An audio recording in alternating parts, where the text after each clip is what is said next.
आज हम हिस्ट्री के chapter 3 the age of industrialization का जो टॉपिक डिस्कस कर रहे हैं वो है the coming up of factory. यहाँ पर हम इस बात को डिस्कस करेंगे कि इंडस्ट्रियलाइजेशन का जो एरा था वो कौन से कॉन्टिनेंट के किस कंट्री में सबसे पहले राइज हुआ था। तो यहाँ पर हमें ध्यान रखना है कि यूरोप कॉन्टिनेंट के जो एक कंट्री था यूके, वहाँ पर सबसे पहले इंडस्ट्री को सेटअप किया गया था 1730s में। इसके बाद लगातार यूके का प्रोडक्शन बढ़ता चला गया, उसने इंपोर्ट करना और ज़्यादा शुरू कर दिया ताकि वो लगातार फैब्रिक को बनाना शुरू करे। इसी समय यानी 1730s में रिचर्ड आर्कराइट नाम के एक पर्सन ने यूके में फैक्ट्री का आर्किटेक्चर क्रिएट किया, यानी उसने एक फैक्ट्री किस तरह की होनी चाहिए ये सब कुछ उसने बताया। तो एक बिल्डिंग जो सबसे पहले स्टार्ट हुई जिसको कि फैक्ट्री कहा गया और जिसमें काफ़ी सारा प्रोडक्शन एक साथ काफ़ी सारे लोगों के थ्रू किया जाने लगा। तो ये चीज़ हमें एक टर्म में लर्न करनी है। अब हम इसी फैक्ट्री के बारे में कि फैक्ट्री लगने के बाद क्या क्या चेंजेस आए उसको हम वन बाय वन करके डिस्कस करते हैं। अगर हम इसको ये कहें कि फैक्ट्री लगने के बाद यूरोप में या यूके में या वर्ल्ड पर क्या क्या चेंजेस आए, क्या क्या इम्पैक्ट पड़े, ये बोल सकते हैं, या फिर हम सीधा डायरेक्ट ये भी कह सकते हैं कि फैक्ट्री की फीचर्स क्या क्या थी। तो हम यहाँ पर फर्स्ट जो पॉइंट डिस्कस करेंगे वो है इसकी फीचर्स। किसकी फीचर्स है ये? फैक्ट्री की।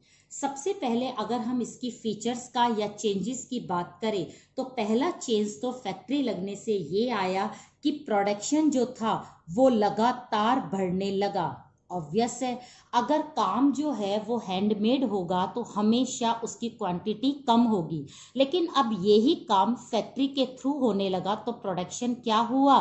ज़्यादा हुआ। सेकंड चीज़ है, सेकंड जो चेंज आया वो था प्रोडक्शन का प्रोसेस। प्रोडक्शन के प्रोसेस से मतलब है कि यदि जो भी मतलब एक फैब्रिक बनता है उस फैब्रिक को बनाने के लिए काफ़ी सारी स्टेजेस से निकलना पड़ता है, पास होना पड़ता है। जैसे वुल को कलेक्ट करना, उसको मतलब उस तरह से जिसे कहते हैं ना कि उसको साफ करना, रिफाइंड करना, इट मीन्स उसको कार्डिंग करना, उसके बाद उसको ऐंठना, ऐंठने का मतलब होता है उसको ट्विस्ट करना, उसके बाद उसको काटना मीन्स स्पिनिंग करना। ये सारी जो स्टेजेस पहले मैनुअल होती थी, अब इन सारी स्टेजेस जो थी वो किसके थ्रू होने लगी? मशीन के थ्रू होने लगी। इट मीन्स फैक्ट्री के थ्रू ये प्रोसेस क्या हो गई? बहुत इजी हो गई। इसके बाद तीसरी चीज हम इसमें देखते हैं क्या क्या चेंज आया, वो था मशीन। अब अगर हम फैक्ट्री की बात कर रहे हैं तो ऑब्वियस मशीन की बात तो करेंगे, विदाउट मशीन कोई भी फैक्ट्री सेटअप नहीं होती है। अब ये मशीन जब यहाँ पर सेटअप हुई तो लोग जो थे उन्होंने इसको शुरू करने के लिए, सीखने के लिए ट्रेनिंग ली। वो नई नई मशीनों को मतलब सीखने के लिए ट्रेंड होते थे, फेमिलियर होते थे, मशीनों से काम करके उन्हें अच्छा लगता था। उन्होंने नई नई मशीनों को इन्वेंट करना शुरू किया। तो एक तरह से डेवलपमेंट जो था वो लगातार बढ़ने लगा। तो यहाँ पर अगर हम मशीन की बात करें तो हम बात किसकी करेंगे? टेक्निक्स की भी बात करेंगे। नई नई टेक्निक्स आने लगी क्योंकि नई नई मशीन आएगी तो मशीनों को चलाने की जो भी टेक्निक्स होती है वो भी अलग होती है। तो सारे लोग जो थे वो इन मशीनों से, इन टेक्निक से धीरे धीरे फेमिलियर होने लगे। नेक्स्ट अगर हम चेंजेस की बात करें तो वो चेंजेस है रूल्स एंड रेगुलेशन। किसी भी ऑर्गेनाइजेशन को यदि हम सेटअप करते हैं, ये तो बहुत बड़ी फैक्ट्री की बात हो रही है, हर एक ऑर्गेनाइजेशन का, हर एक फैक्ट्री का एक रूल होता है, एक कोड ऑफ कंडक्ट होता है, एक कॉन्स्टिट्यूशन होता है। इट मीन्स हर एक फैक्ट्री के खोलने का टाइम, उसके बंद होने का टाइम, बीच में रिसेस का time, medical facility, bonus, union और जो इंफ्रास्ट्रक्चर था, कैंटीन थी, ये सारी चीज़ें एक रूल से शुरू होने लगी। तो जो लोग इसमें काम करते थे वो रूल के अंडर में काम करते थे। जो ज़्यादा काम करते थे उनको बोनस मिलता था, जो कम काम करते थे उनको उसी हिसाब से सैलरी दी जाती थी। बच्चे और एजेड कभी भी फैक्ट्री में नहीं आते थे, वो काम नहीं कर सकते थे। इसमें एक मतलब जिसे कहते हैं ना एज लिमिट होती थी और टाइम लिमिट्स भी होती थी।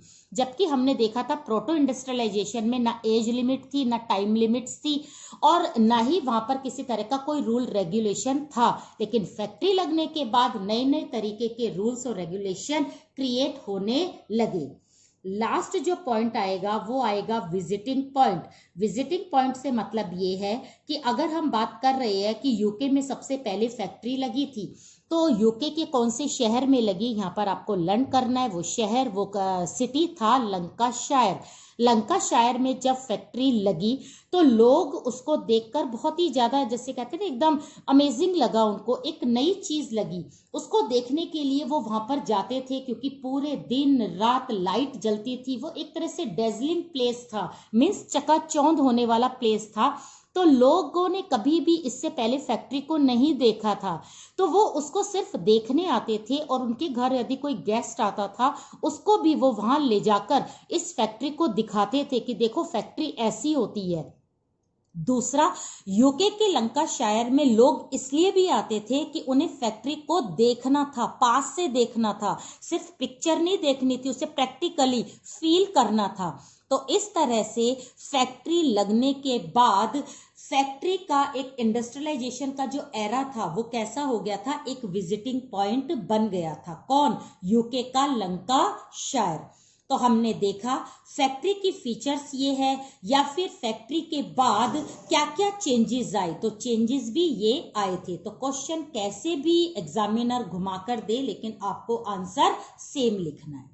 अब हम इसमें ही सेकंड चीज देखेंगे।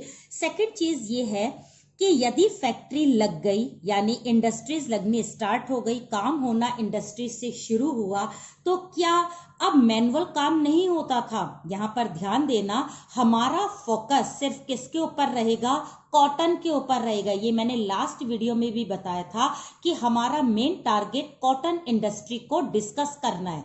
तो यहाँ पर हम इस बात को डिस्कस करेंगे कि फैक्ट्री लगने के बाद काम जो है, प्रोडक्शन जो है, वर्क जो है, वो फैक्ट्री से ज्यादा हो रहा है या फिर हैंडमेड ज्यादा हो रहा है। तो यहाँ पर हम पेस देखेंगे। पेस का मतलब है स्पीड। स्पीड किसकी ज्यादा थी? प्रोडक्शन किससे ज्यादा हो रहा था, फैक्ट्री से या हैंडमेड से? तो यहाँ पर सबसे पहला जो पॉइंट आएगा वो आएगा iron and steel. Iron steel versus cotton. इसी समय यूके में आयरन स्टील इंडस्ट्री भी सेटअप हो गई। कॉटन के बाद ये हो गई। यहाँ पर आयरन और स्टील का क्या काम था? इस आयरन और स्टील के रॉ मटेरियल को कहाँ पर एक्सपोर्ट किया जाता था? इंडिया जैसी कॉलोनीज में, क्योंकि वहां पर रेलवे जो थी वो क्या हो गई थी? कंस्ट्रक्ट हो। तो रेलवे की रिक्वायरमेंट को पूरा करने के लिए यूके से आयरन कहाँ पर एक्सपोर्ट होने लगा? इंडिया में एक्सपोर्ट होने लगा, जिसका सारा बेनिफिट किसको मिलने लगा? यूके की गवर्नमेंट को।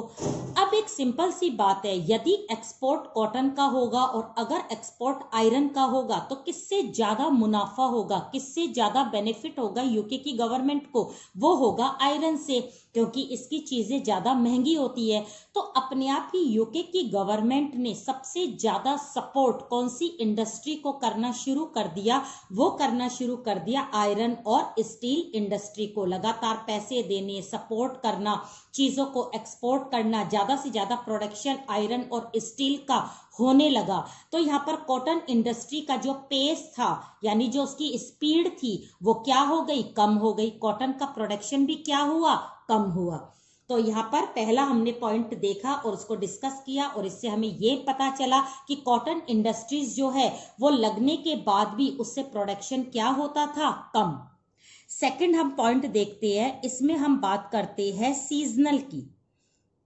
सीजनल की यदि हम बात करें तो इसमें बात ये आएगी कि यूके जैसे या यूरोपियन कंट्रीज में जो भी वर्क होता था वो सीजनल होता था। सीजनल का मतलब है कि एक ही उनका फेस्टिवल जो है वो मेन पॉपुलर माना जाता है, और वो है क्रिसमस। अगर हम क्रिसमस की बात करें तो वो दिसंबर में आता है। दिसंबर से पहले अगर हम बात करें तो अक्टूबर से सारे जो वर्कर होते हैं वो एंगेज हो जाते हैं काम करने के लिए। लेकिन अक्टूबर, नवंबर, दिसंबर, ज़्यादा से ज़्यादा अगर आप समझो तो जनवरी, सिर्फ 4 महीने वहाँ के लोग काम करते थे, यानी जो वर्कर डेली वेजेस के लोग थे, और उसके बाद वो सब क्या हो जाते थे, फ्री हो जाते थे। तो ऐसी सिचुएशन में यूके के जो ऑनर थे वो मशीनों पर पैसा क्यों लगाए, क्योंकि उन्हें लगता था काम तो सिर्फ 4 महीने का है, इन 4 महीनों में हम अपना काम वर्कर से करवा ही लेते हैं, तो हम मशीनों पर पैसा लगाकर अपने पैसे को वेस्ट क्यों करें। क्योंकि वर्क जो था, लेबर जो थी, उनकी डिमांड सिर्फ क्या थी, सीजनल थी। इसलिए वहां के लोगों ने फैक्ट्रीज यानी मशीनों को इतनी इंपॉर्टेंस नहीं दी। थर्ड चीज आती है यहां पर, इंपॉर्टेंस किसकी थी, हैंडमेड प्रोडक्ट की। हैंडमेड प्रोडक्ट जो थे उस समय जो यूके में चलते थे, जैसे कांच का जो सामान होता है, या फिर बेडशीट का जो सामान होता है, या फिर लेदर का होता है, फर्नीचर का होता है, पॉटरी का होता है, ये सारी चीज़ें जो बनाई जाती थी वो स्पेशली हैंडमेड से बनाई जाती थी, और इन सारी चीज़ों को कभी भी मशीनों से नहीं बनाया जा सकता था। तो अब इन चीज़ों की रिक्वायरमेंट तो यूके में थी, यूरोपियन कंट्रीज में भी थी, तो हैंडमेड जो भी प्रोडक्ट था उनकी इम्पोर्टेंस कम नहीं हुई। तो यहाँ पर हमें ध्यान रखना है कि इस समय यानी यूके में, यूरोपियन कंट्रीज में जो भी रिच लोग थे यानी जो एलिट्स थे, वो भी कौन सी चीज़ों को ज़्यादा पसंद करते थे, हैंडमेड को, क्योंकि एक्सपेंसिव होती थी, उनकी क्लास को सूट करती थी, और वो चाहते थे कि हमारा प्रोडक्ट सबसे क्या हो, डिफरेंट हो। तो यहाँ पर आपने देखा कि एक तो हैंडमेड चीज़ें सिर्फ हाथों से बनाई जाती थी और ऐसी चीज़ों को मशीनों से नहीं बनाया जाता था। दूसरी चीज़, वहाँ के रिच लोग भी ये चाहते थे कि हम कौन सी चीज़ को परचेज करें, हैंडमेड को करें। तो इसका मतलब है वहाँ के लोगों ने अभी भी फैक्ट्री को एक्सेप्ट नहीं किया था। नेक्स्ट आता है फोर्थ पॉइंट, उसमें मेन चीज़ हमारी मानी जाती है वो है नो शॉर्टेज। अगर हम बात करें शॉर्टेज की तो हम बात करेंगे अमेरिका की, अगर हम बात करें नो शॉर्टेज की तो बात करेंगे यूके की। इस बात को अच्छे से समझना, यूएस में जो है लेबर बहुत कम मिलती है। अब लेबर कम होगी लेकिन काम तो हो गई, प्रोडक्शन तो हो गई, हर कंट्री करता है, यूएस भी करता है। लेकिन अब यूएस किस पर डिपेंड हो गया, मशीनों पर, क्योंकि वहां पर लेबर नहीं है, तो उन्हें मतलब फोर्सली काम किससे लेना पड़ता है, मशीनों से लेना पड़ता है। लेकिन हम उसकी कंडीशन से बिल्कुल रिवर्स कंडीशन में चल रहे हैं, यानी यूके में लेबर की कोई शॉर्टेज नहीं थी। अगर एक काम दिखाई देता था तो कम से कम लाखों लेबर उस काम को करने के लिए तैयार हो जाते थे। ऐसी कंडीशन में कोई भी ऑनर जो है वो मशीनों पर पैसा क्यों लगाएगा, जब उसे सस्ती लेबर मिल रही है। तो वो काम किससे करवाता था, इन सस्ती लेबर से करवाता था, क्योंकि लेबर की कोई शॉर्टेज नहीं थी। और लास्ट अगर हम पॉइंट की बात करें तो वो ये है कि ये जो टेक्नोलॉजी थी, यानी जो फैक्ट्री में नई नई टेक्नोलॉजी आ रही थी, मशीन आ रही थी, ये क्या थी, बहुत एक्सपेंसिव थी। पहली चीज़ तो ये है कि कोई भी ऑनर जो है अगर मशीन खरीदेगा तो उसके पास में बहुत सारा पैसा होना चाहिए, ठीक है। दूसरी चीज़ क्या है, दूसरी चीज़ है कि ये जो ट्रेनिंग इसकी बहुत ज़रूरी थी। ट्रेनिंग का मतलब है अगर कोई मशीन आपने खरीद भी ली लेकिन उसको चलाना तो किसी को नहीं आता, तो उस समय लेबर को उस मशीन को चलाने की ट्रेनिंग भी तो दी जाएगी। अब इस ट्रेनिंग को देने वाले ट्रेनर आएंगे। अब ट्रेनर को भी कौन वेजेस देगा, ऑनर या जो बिजनेसमैन होगा वो देगा। तो इस तरह से ये जो टेक्नोलॉजी है वो क्या हो रही है, कॉस्टली भी हो रही है, क्योंकि उसको हायर करना क्या हो रहा है, मुश्किल हो रहा है। अब अगर हम इसमें तीसरी बात करें तो वो है इनइफेक्टिव।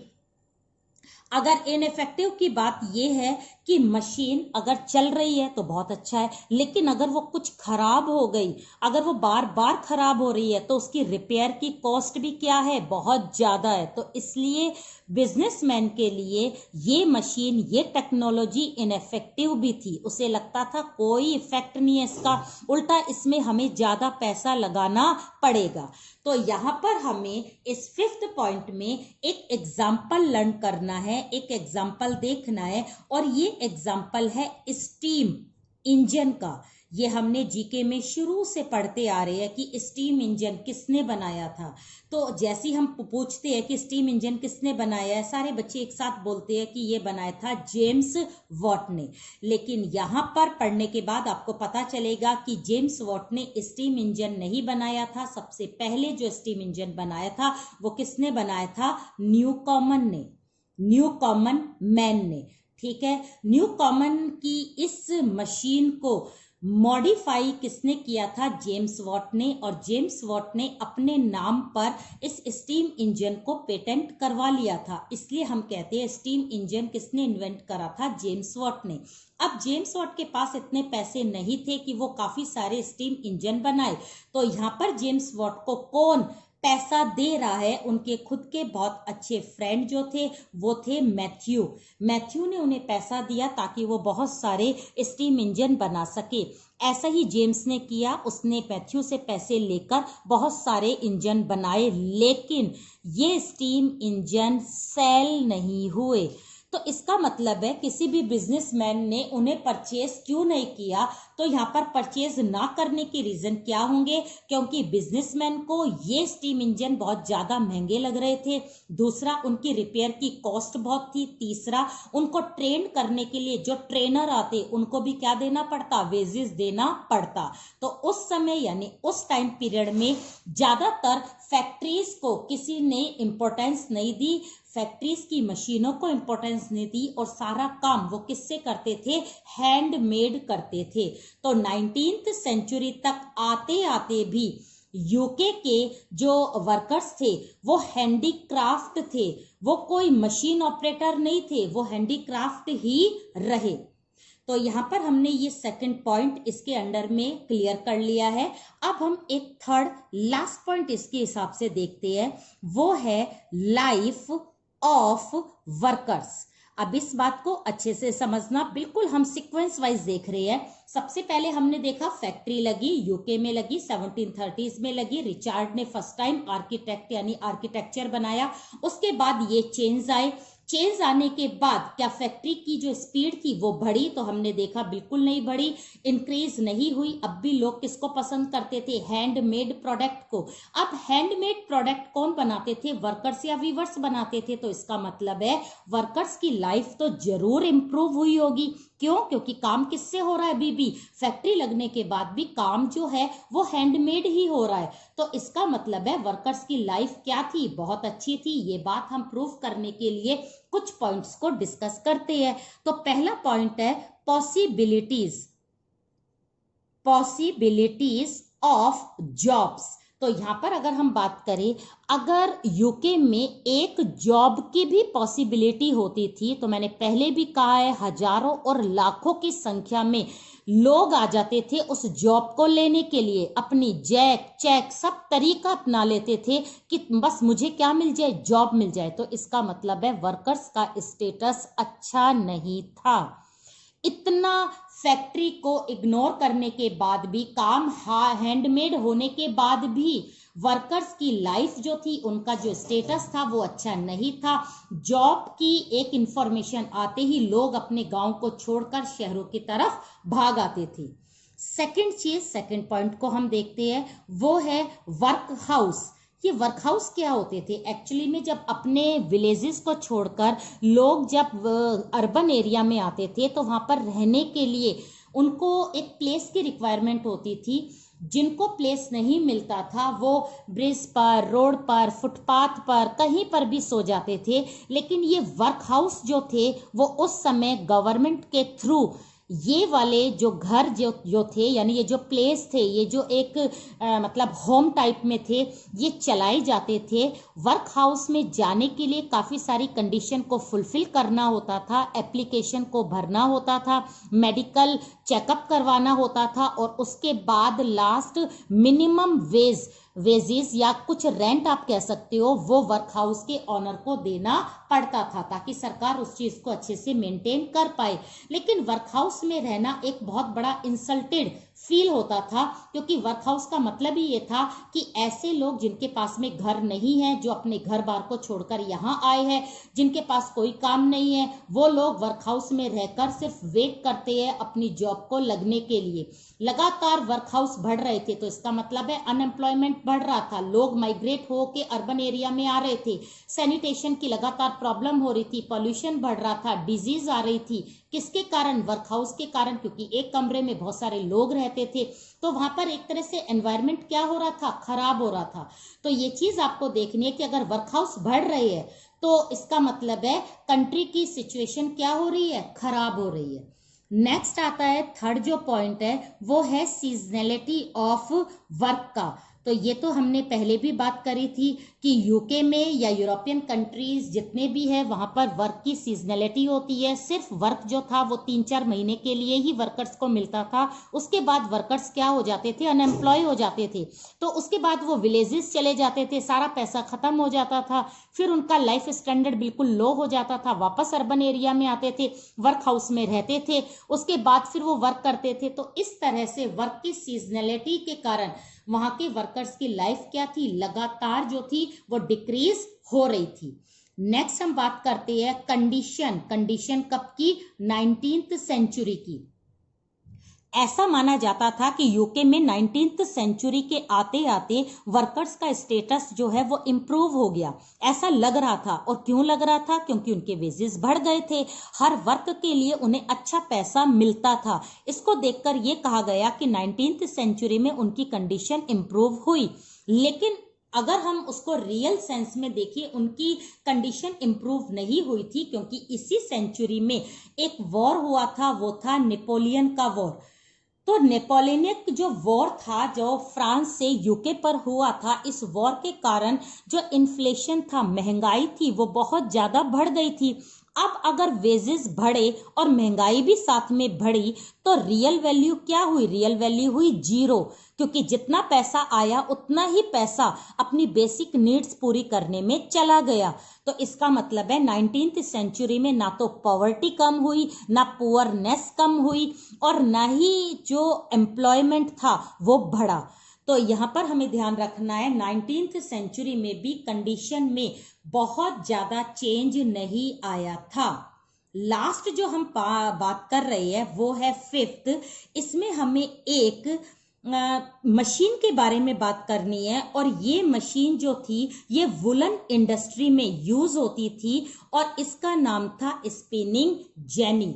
अब ध्यान रखना है, इतनी सारी कंडीशन तो थी ही किसके अगेंस्ट में? वर्कर्स के अगेंस्ट में, लेकिन रही सही कसर किसने पूरी कर दी? स्पिनिंग जेनी ने पूरी कर दी, जिसको इन्वेंट किया था 1764 में जेम्स हारग्रीव्स ने।